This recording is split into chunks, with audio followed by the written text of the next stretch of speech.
I'm going to say good afternoon to you, Chris. It's my morning and it's your afternoon. Yeah. Good morning. Well, good afternoon. Yeah, good afternoon. I'm so glad. I'm so excited for this conversation.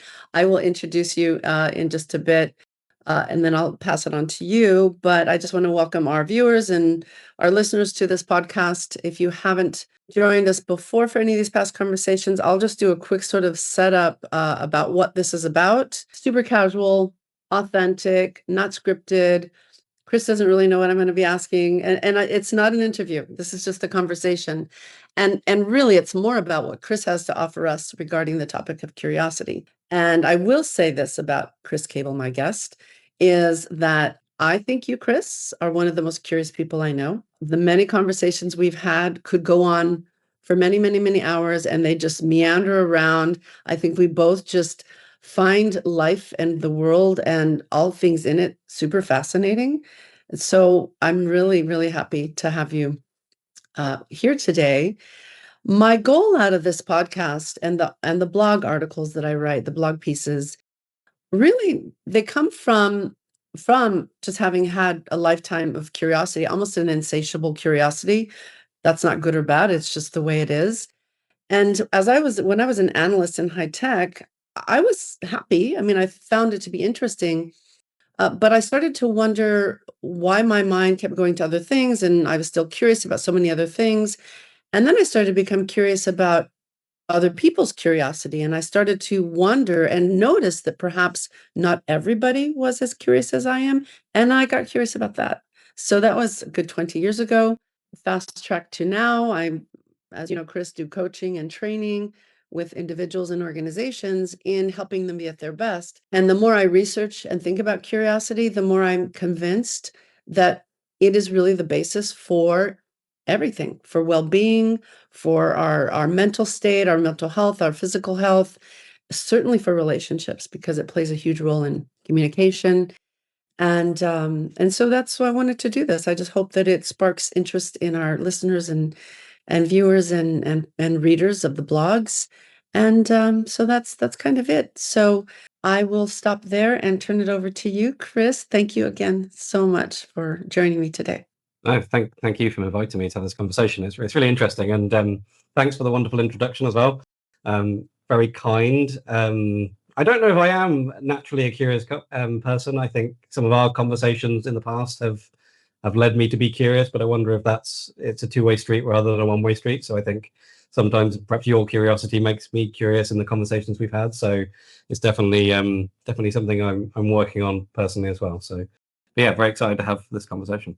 Oh, that's so interesting for me to hear you say that, because I do think it is a two-way street, that one person's curiosity can really spark somebody else's, and ideally that's going to happen with this podcast. So that's fascinating. And by the way, for you to know and for viewers, I jot down notes as we go. So if I look down, it's not that I'm not being curious and paying attention. I just want to catch some words and in case I want to ask something related to that. Let me ask you then, do you have a definition of curiosity, or can you explain what you think curiosity is? Yeah, I can try. I don't think it's a word that's used that often in the English language anyway. So I think it's easy to kind of pin other words to it, and I think it is sort of basic form. It's kind of interest. It's interest in something, and it's sort of lack of assumption. So the way I see it, particularly in a conversational setting, is it's having interest, genuine interest. And I use that genuine word really deliberately because I think if it's not genuine, I think we can feel it. I think we can kind of, that kind of feeling when you're having a conversation with someone and you suddenly realize that they're perhaps not engaged or interested in you or the conversation you're having, let's say. Then I think you pick up on that, and I think it kind of throws you off. And I think the opposite is true as well. So when someone's truly interested and curious in a conversation setting, I think you can feel it. I think you can feel the difference in the conversation, and I think it puts both parties at ease, perhaps. That's what I feel anyway from my experience. But it's interesting because like I say, it's a word that I haven't used much in my life. I feel like, and obviously I've watched one of the other podcasts and got me kind of curious about it, I suppose, to use that word again. But yeah, I think it's interest. I think it's openness. I think it's not knowing where the conversation is necessarily going to go. And I think that sometimes you can think that you can kind of almost finish someone's sentence, and when you get it wrong, that can kind of that can kind of stunt the conversation. And I think if you sit back and be curious and don't and try not to do that, and that's what I don't think I'm great at, is not interrupting, and that's what I'm trying to work on.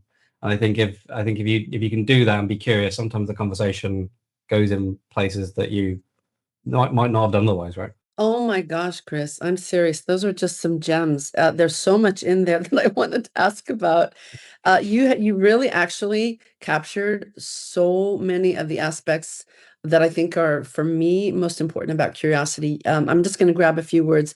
I love that you used the word genuine, and I love and so appreciate that you have the sense of when we can feel when somebody doesn't seem to be Hmm. genuinely interested, and I'm that is true for you. It's true for me, but I don't know if that's true for a lot of people. And I'm not going to say too much more about interoception or interoceptive awareness, which is, as you know, something that I'm super interested in. But we all have the capacity, if we're tuned in, to recognize that. So that's super fascinating. You also used lack of assumption, which how hard is that, right? I mean, that is Yeah. we are Yeah. constantly assuming. Really difficult.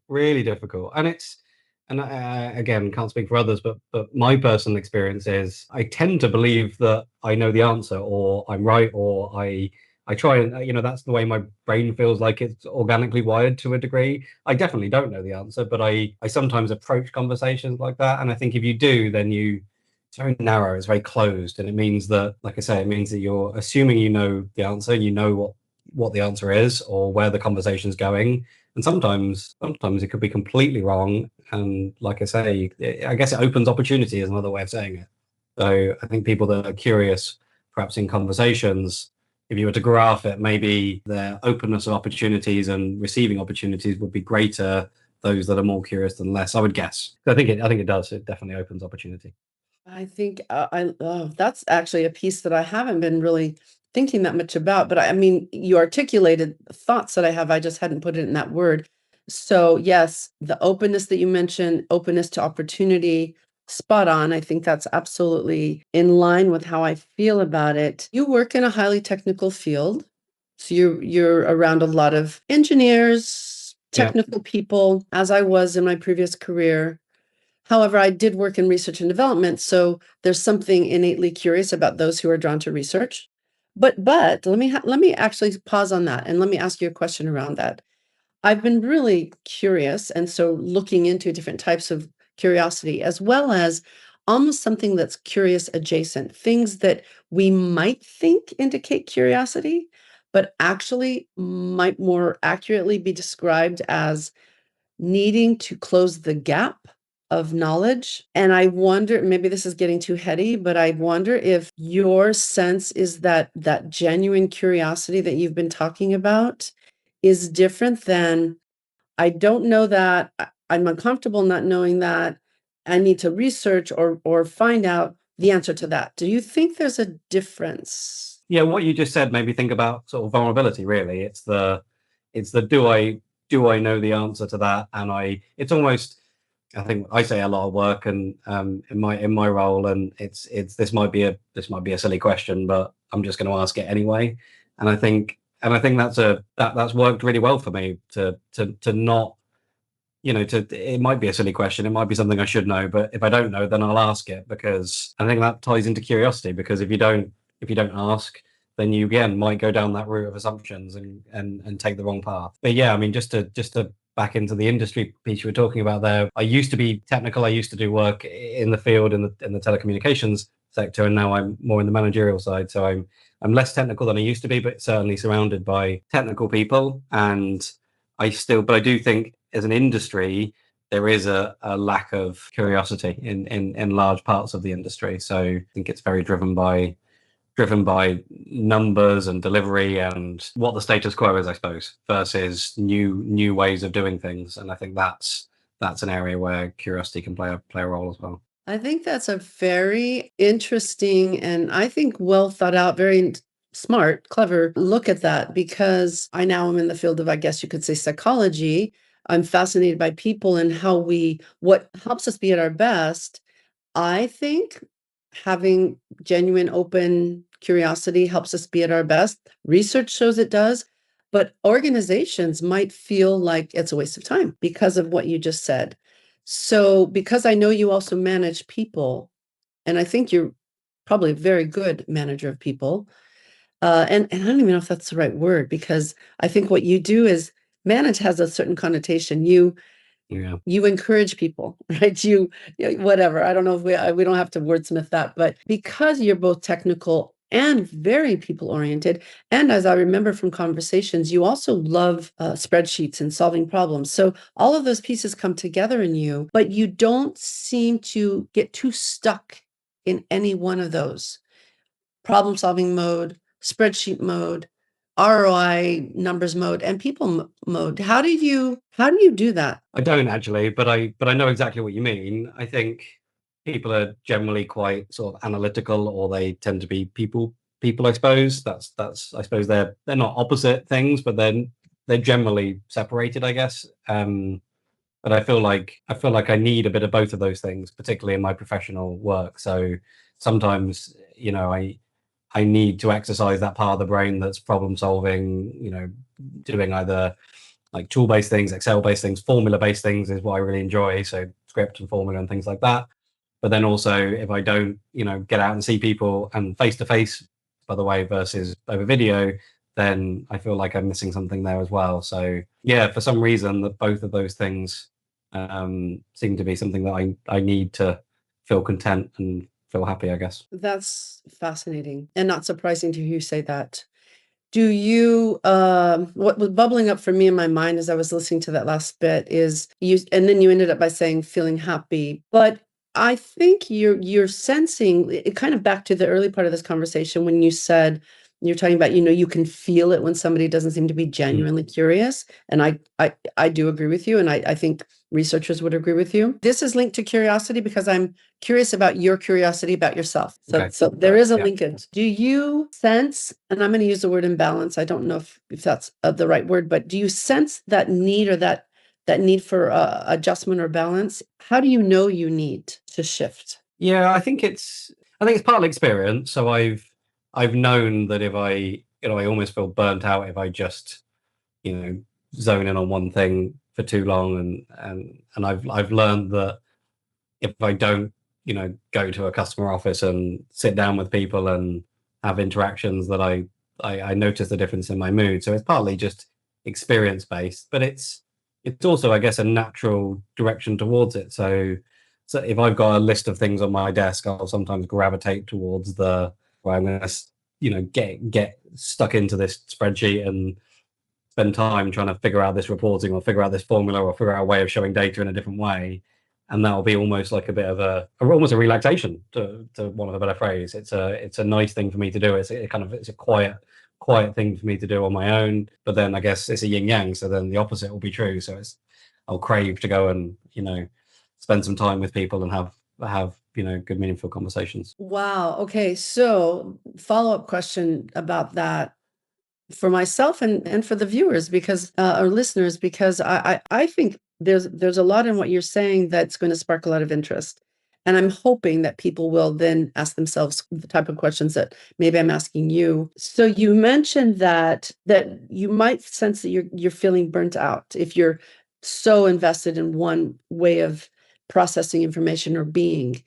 So my sense is in what you said, and check this and correct it if it's way off. It sounds to me like you don't get to the end of your day and realize, whew, I'm exhausted, I'm burnt out.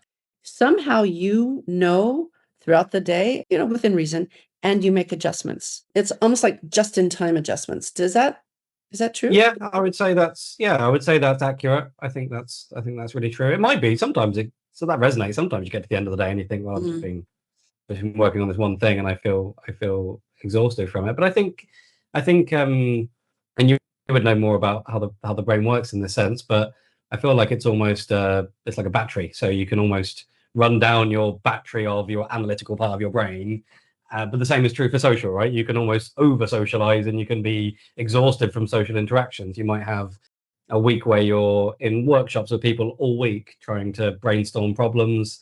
And then you might have like a social party in the evening or a dinner party or something like that. And you might get to the end of that day or week and go, oh, I'm socially really, really tired. I just kind of need to decompress. So I think that's the way I see it anyway, is, or I kind of feel it is, I'm depleting the energy or battery I have for that, for either that analytical part of me or the social kind of conversational part, I guess. I agree with you, and I love the metaphor of the battery. I think that's I use that a lot as well, and I think it lands for most people. I mean, what I would love for people is to sorry, I'm cat sitting and the cat making my nose itch, is how we can learn to tune in enough so that we can plug in throughout the day, and sometimes we can't. Sometimes we gotta just run the battery out, I know that. Back to curiosity. So, I mean, all of this is about curiosity, but more explicitly, do you find I'm not sure if you've thought about this before, so I might be throwing a question at you from left field. Do you find that when you are in a curious mode, that that charges your battery? I don't know whether it charges the battery or not. I don't know is the honest answer. But when I'm having a conversation that's just a really good conversation with somebody that is definitely curious in what I'm saying, and it's a really good, conversation that isn't talking over each other and really productive, I can feel it. I can feel it kind of almost in my brain. I noticed that like speed of speech changes, so I almost get quite, like, I suppose, a bit excitable. I talk quicker. I feel like I can tap into a different cognitive part of my brain. And we've had conversations before, sort of science, biology type conversations where I would say, because I know you're curious, we kind of have a really good conversation that way. I can feel that. I can feel that difference compared to a conversation with someone who isn't so curious, let's say. And that's kind of what I meant at the start when I said you can feel it, because it's not you can necessarily feel the curiosity coming from the other person, but I think you feel it in yourself. So your body and brain kind of either relax or feel safe or able to be vulnerable and able to talk really freely and know that that person is really listening and curious, and that I think that unlocks a different level of communication that is quite, like, not very common, I suppose. So I think the environment has to be like really perfect for that to happen. There has to be kind of trust, and there has to be like a genuine curiosity and a few other factors, I suppose, that to get to that state, I think, is probably the term, that state of mind. Yeah, and as you're describing that, Chris, I'm actually feeling I'm imagining you or me engaged in that conversation, especially the conversations that we've had over many cups of tea and sometimes a beer, probably, or scotch. I don't know. We've had lots of conversations, and I feel it. I'm feeling it actually right now. And so, oh boy, I have so many questions I want to ask you, and we don't have all day. So let me go back to what I know about your work and how you are from our conversations at work. From our conversations, gathered that you're very effective, and I hope I'm not going to embarrass you, but you're very effective at customer facing engagements. Your client base, your customers really like you. You didn't say that out loud. I'm just gathering. Sorry to interrupt. Yeah, I believe that to be true. I think I can put myself in their position, my customer's position, and kind of understand what their motivations are, and then I can potentially not predict what's going to happen, but I guess I can foresee issues coming up and work with the customer. And I guess I tend to get on with people. I think that helps too. I've got good customers as well. I would say that. Well, and I would posit that you have good customers. Yes, they probably come to you as great human beings, but because of how you are with them, because of the lack of assumption, because you've mentioned safety a few times, and because being sort of open and then asking questions when you don't know something, so you're not pretending to know what you don't know, that does create a sense of safety for people to be open. So it is, as you started out by saying, it's a two-way street. It's very reciprocal. We do engage and affect people that way. So I'm thinking about what you just said. There are a lot of different subsets of curiosity or types of curiosity, and one is called empathic curiosity. I think you just described that. Can't say I've heard of that before, but that's interesting. Yeah. Most people haven't heard of it, and I wouldn't have it if I weren't digging into the research, right? But But it is really interesting. I'm very interested in that experience of curiosity and what sparks it, what shuts it down, what's going on in the brain, what's going on in the body, all that. So on that bit, do you have a sense of what shuts your curiosity down? Yes, I do, and I'm kind of guilty of this as well. So again, I'm working on this. So, but I think when somebody talks over me when I'm talking in either a conference call or a one-on-one conversation, I find that kind of just it kills my curiosity. Probably can kill the interest in the conversation as well. So I find that difficult, and I think that interrupts that state that I was kind of describing before. So I guess question for you then: do you think practicing curiosity is something that more people should do? Do you think that's a skill that or a muscle that you can work and grow? Absolutely, and I love that question.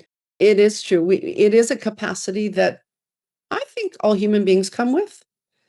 Certainly animals, all animals do too, right, to some degree. Mm, And their curiosity is so much about survival, yep, as is ours to some degree, right? And I think what you pointed out is when somebody talks over you, I think there are probably some logistical, practical reason that it shuts down curiosity because it thwarts your thought process, but yep, also it doesn't feel safe. So yes, to the answer to your question is yes, it's a muscle we can exercise.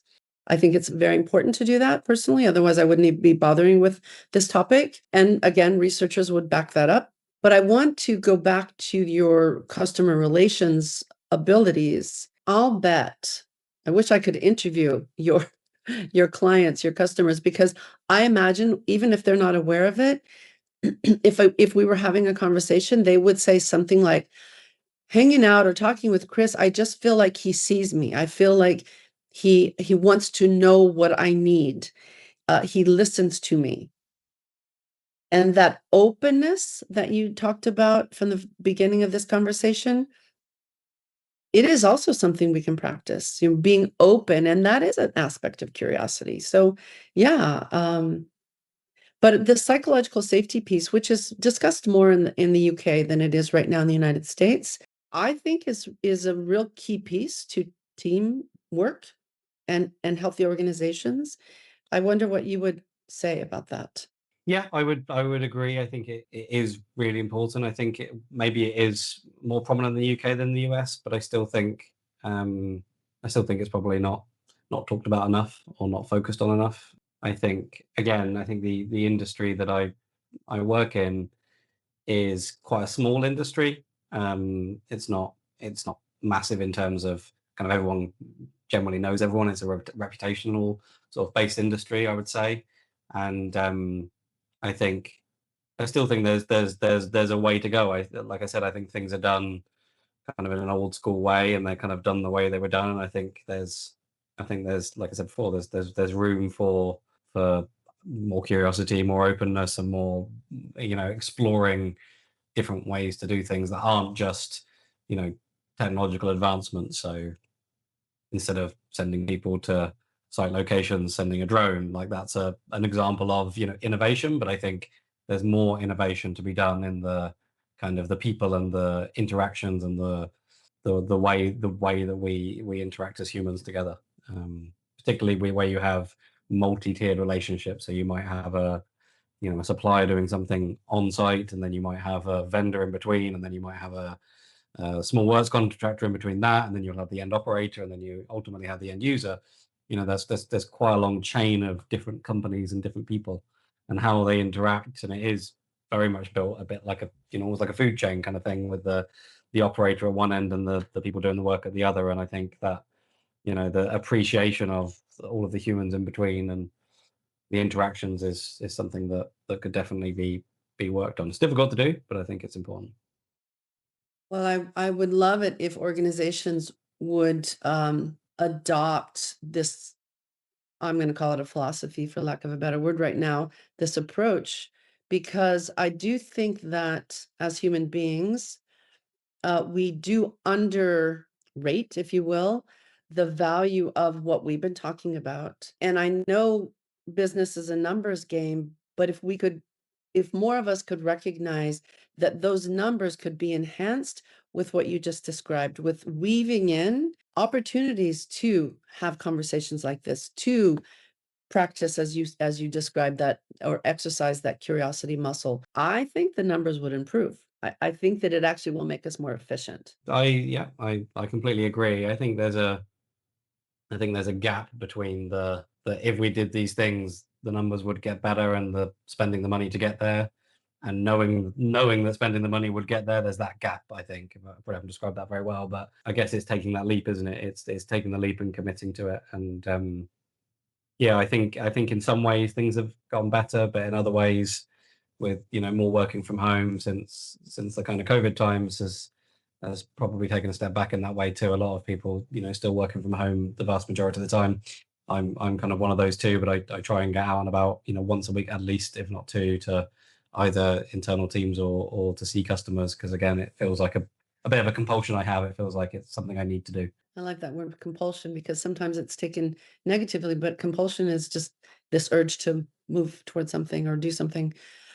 So as a wrap up, I wish we didn't have to end, but I promised that we would try to do this in about 30 minutes. I'm putting you on the spot here, and I haven't actually asked any other guests this, but somehow I think you can handle it. Do you have, as a takeaway, any idea of what you would like to try to do to practice or exercise your curiosity muscle? I feel like I'm trying to do it already. I think a good start to this is, from my perspective anyway, it's just my opinion, but a good start is to, and this sounds a bit cliche, but it's just to try and listen more and not try to jump in. Again, to use the word compulsion, often you can almost feel the need to jump in and say something in a conversation, particularly at work or in a corporate setting. And I think if we can just not do that, that won't have that negative impact on conversations that we talked about. And I think the more you do it, and the more you kind of listen, and the first few times that I experienced it, where I'd actually completely got the wrong end of what I was going to say was going to be wrong, and I got the wrong end of the stick of where the conversation was going to go. You kind of That's that feedback loop that I think you need to go, okay, that was an opportunity, or that was I learned something from not speaking and not jumping in. I think that's a good start, is to try and listen, let people finish their thoughts, not try and guide the conversation. And I think that's useful face to face, particularly in sort of brainstorming scenarios as well. Because some people have, thoughts that they're not, they're just thinking out loud. They haven't necessarily thought about what they're going to say. And so sometimes by not interrupting, you can let a thought kind of naturally take its course. And I think that can be really interesting. I love that. Well, I hope that people watching and listening will practice that as well. I have the same challenge, and when you talked about you can this compulsion, it is a physical, and I think if we even notice that, it's almost a physical need to just got to rein in. And noticing that and holding it, I think you're absolutely right. Is I think often we're afraid we'll lose our thought, which is why I write things down so that I can come back to it because there are so many thoughts coming up in any given second and moment that I think that that's a fear for those of us who have thoughts that come really fast. We worry we'll lose it, but I think that is very wise to what you just said. Any last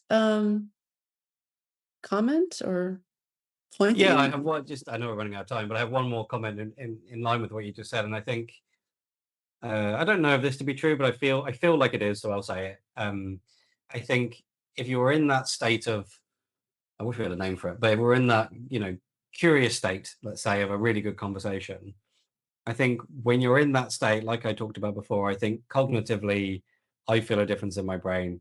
Neurons firing, probably not the right term. That's what it feels like.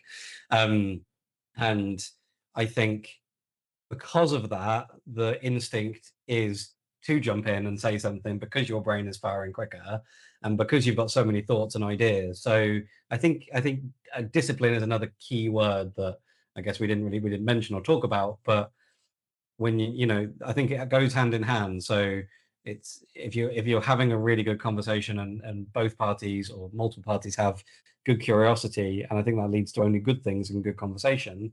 I think there is a discipline needed there to make sure that you keep that going, because I think there is the need to, or not the need, but there's the potential to be in such a good conversation. You have so many thoughts, and then you jump in, and then it kills the conversation. So I guess it's probably fragile, right?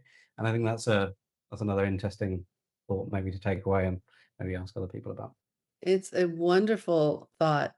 And for listeners and viewers, I'd be really, really interested in any comments or observations of themselves or suggestions on how to right exercise this curiosity muscle and to exercise that discipline that you just talked about, which is a really, really good point. Boy, I'm just going to recap some of the words that I jotted down. But I think just for our listeners and viewers, I think this was really just a very nice list of concepts, practices, ideas, genuine interest, lack of assumption, the not knowing, right? The lack of certainty, and that we can feel when somebody isn't really genuinely interested. We can feel that. Absolutely. Openness, opportunity, vulnerability, avoiding burnout, use trust. I used empathic curiosity and discipline. Those are really great anchors, I think, for thinking about and exercising curiosity. After I said that, anything else you want to add? No, I think that was it, and I think that that's a good list of words, and I think it's useful to associate words to curiosity because, like I said before, it's not a word that we use a lot and probably not enough. I think that is the perfect wrap up message. I think you opened with that, and it's a great wrap up. So I'm really, really grateful to you, Chris. Look forward to seeing you in my next trip to the UK. Have a great weekend. Thanks for taking time out of your workday.